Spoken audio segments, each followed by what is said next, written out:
சுமார் 2000 ஆண்டுகள் பழமையான சங்க இலக்கியத்தில் 11 கீழ்கணக்கு நூல்களில் ஒன்றான திருக்குறளை தமிழ் மொழியின் தலைசிறந்த நீதி நூல்களில் ஒன்றென கூறலாம்.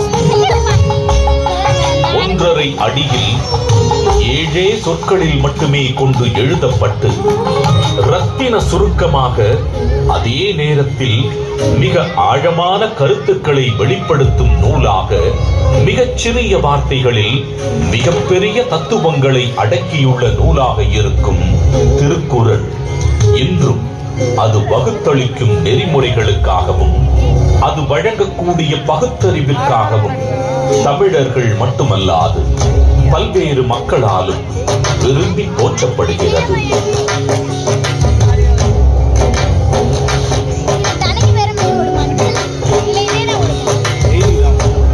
அறம், பொருள், இன்பம் என்று 3 பிரிவுகளாக அமைய பெற்றுள்ள திருக்குறளில் முதல் பகுதியான அறம் எனும் பிரிவில் மனித ஒழுக்கத்திற்கு அடிப்படையான மெய்யியல் மற்றும் தத்துவார்த்த கோட்பாடுகள் நிறைந்துள்ளன.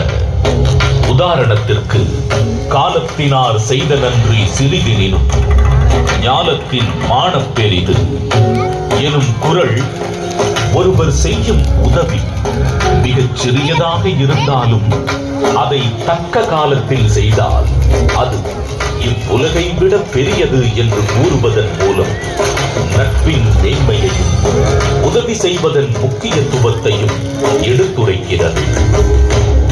அடுத்த பிரிவான பொருட்பாலில் வாழ்வுக்கு தேவையான பொருளீட்டுதல், சுய மற்றும் சமூக முன்னேற்றத்திற்கான குறள்கள் இடம்பெற்றுள்ளன.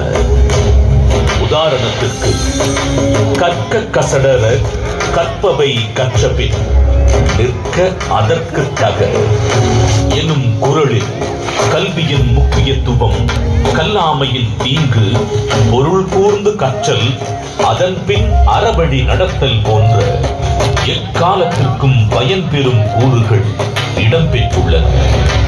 3ஆம் பிரிவான இன்பத்துப்பாலில் இல்வாழ்க்கைக்கு தேவையான அகக்கூறுகள் இடம்பெற்றுள்ளன. உதாரணத்திற்கு, உடம்பொடு உயிரிடை எண்ணமற்றன மடந்தையொடு எம்மிடை நட்பு எனும் குறள் உடலும் உயிரும் பிரியாமல் ஒன்றாக இருப்பது போல இல்லற வாழ்க்கையில்